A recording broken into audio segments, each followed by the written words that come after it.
Olá, tudo bem? Hoje vamos falar sobre semiótica narrativa. Lembrando que as informações que eu vou trazer à tona através dessas conversas está na tese de doutoramento, o percurso semiótico do actante sujeito John de Godemain, que vocês estão vendo aqui, olha. Tese que eu defendi em 2001 e que eu utilizo como fonte aí para as nossas conversas, nossos bate-papos sobre semiótica. E hoje vamos falar sobre semiótica narrativa, que começa com base nas 31 funções dos contos maravilhosos russos.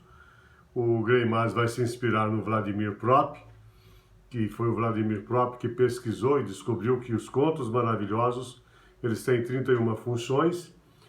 E o Prop dizia que toda narrativa apresenta uma falta inicial. Então, essa falta inicial, o Greimas vai chamar de disjunção. Então, o sujeito ele parte de uma falta no início de uma narrativa e ele vai procurar preencher essa falta. O preenchimento dessa falta, o Greimas vai chamar de conjunção. Então, ele sai de um momento de disjunção, ele está sem o objeto, e ele passa a entrar em conjunção com o objeto. Então, ele fica com o objeto. É o que nós chamamos da busca incessante ou busca constante de valores, que é o que o Greimas define como ideologia. Então, o que é a ideologia para o Greimas? Diferentemente do ponto de vista marxista, é a busca constante de valores. Nós, desde que estamos neste mundo, né, e somos sujeitos, actantes sujeitos, a desempenhar papéis, né? Nos tornamos atores nesse sistema, nessa sociedade que vivemos, e na nossa vida estamos sempre buscando objetos de valores. Vou dar um exemplo bem concreto para você. Quando eu era solteiro, não tinha absolutamente nada, só a minha vida de solteiro, quer dizer, não tinha casa, não tinha carro, não tinha esposa, não tinha filho. O que eu pensava? Olha, o dia que eu me casar, ter um filho, comprar uma casa e um carro e ter um emprego para ter uma vida estável, eu vou estar feliz, vou estar satisfeito. Me pergunte agora se eu fiquei satisfeito depois de todas essas conquistas. Então, o sujeito está sempre em busca de objetos de valores, porque por trás dos objetos que ele está buscando, que ele conquista, tem um valor específico ali. Carro, por exemplo. Você não tem carro. Aí você está na sua narrativa de busca em disjunção com o carro. Então essa é a sua falta. Então você vai fazer de tudo, vai trabalhar, vai juntar dinheiro, vai fazer isso, aquilo outro para comprar um carro. Você comprou o carro é o objeto de valor que você estava buscando. Por quê? Porque através do carro, qual é o valor que existe? São vários. Utilidade, transporte, né? Que seria o caso aí a locomoção de um lugar para o outro, status dependendo do carro, velocidade dependendo do carro. Então o sujeito atribui o valor X ou Y para o objeto. Para mim um carro tem o valor utilidade, porque eu preciso de um carro para me locomover. Para um jovem, né, dependendo do carro que ele tem, pode ser um exibicionismo numa tarde de domingo, por exemplo, postar corrida, coisas do gênero. Então veja que o valor muda dependendo do sujeito. Então isso é o que o Greimas chama de ideologia, essa busca constante de valores.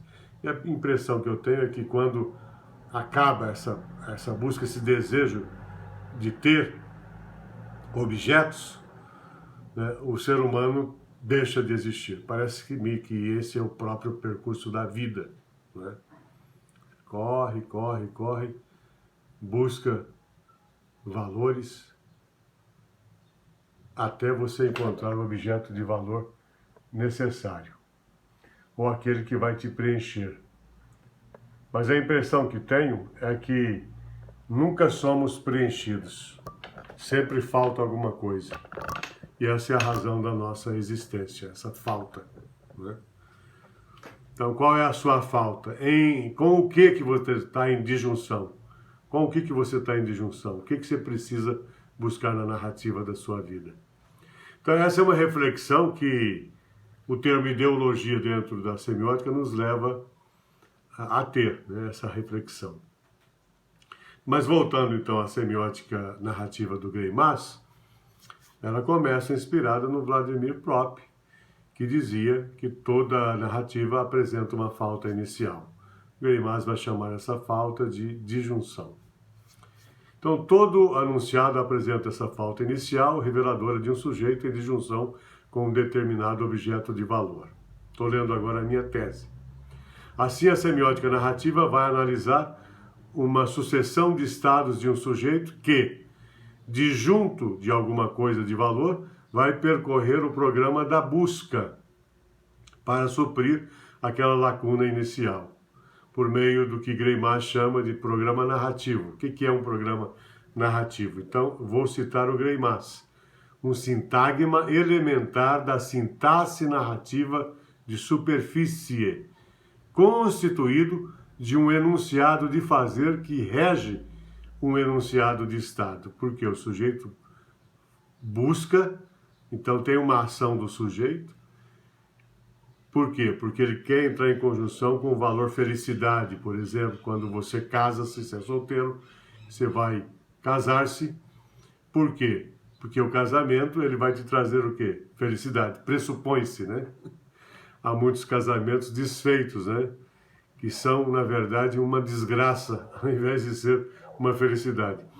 Mas, de qualquer maneira, essa mudança de estado do sujeito da busca, que nós chamamos de S1, sujeito 1 é o sujeito da busca, afeta o estado de um outro sujeito, que é o S2, no caso da disputa por um determinado objeto de valor, porque a vitória de um pressupõe a derrota do outro. Um exemplo que eu gosto sempre de dar é o Popeye, quando ele conquista a Olívia, tira a Olívia das mãos do Brutus. Então o Popeye está em disjunção, ele vai partir para a busca do seu objeto de valor Olívia, porque a conjunção com esse objeto de valor vai lhe trazer a pressuposta felicidade. Então, como o Popeye faz para conquistar a Olívia? Aqueles que já assistiram lá o desenho animado do Popeye vão lembrar agora que ele sempre usa o espinafre. Ele é um sujeito incompetente, ele não consegue vencer por causa da fragilidade física dele, não é? Então ele vai lá no espinafre, a hora que ele ingere o espinafre, então ele adquire a força, a competência para a conquista, para derrotar o Brutus. Então, nesse programa de busca, o sujeito geralmente ele precisa de um objeto mágico, né, ou um objeto modalizador, que vai levá-lo a realizar a performance. No caso do Popeye, o objeto mágico é o espinafre, com o qual ele adquire a competência para vencer o Brutus, ter o seu objeto de valor Olívia e a respectiva felicidade. Então é a realização desse programa de base que vai dar ao sujeito a sua recompensa, seja essa pragmática ou cognitiva. Então o que é a recompensa pragmática? Quando você recebe um prêmio.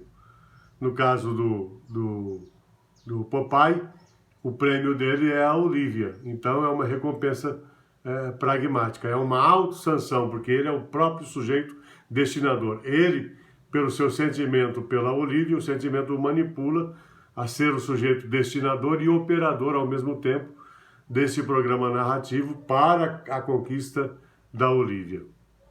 Então é uma espécie de autossanção. O prêmio é a Olívia, né? Essa é uma autossanção adquirida pelo Popeye nesse específico programa narrativo. Então veja bem, o que Greimas chama de sanção